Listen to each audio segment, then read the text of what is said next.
mula sa kawalan at kadiliman, ako ay nabubuhay.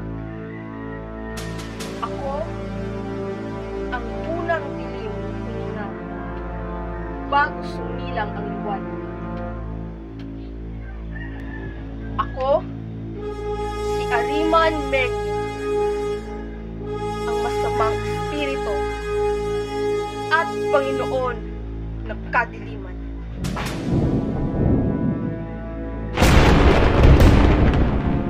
Nalikhain ni Ahura Mazda ang buhay. Ako ay nag-alab sa galit habang siya'y lumilikha ng kabutihan.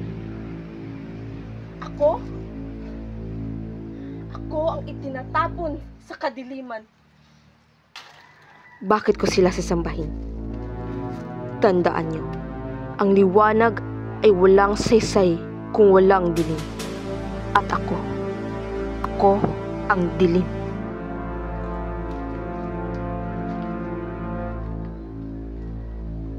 Bakit ko sila pupurihin? Mga maghinang nilalang. Ihamak na mas makapangyarihan ako kesa sa kanila. Wawasakin ang lahat. Kasama na si Ahura Mazda.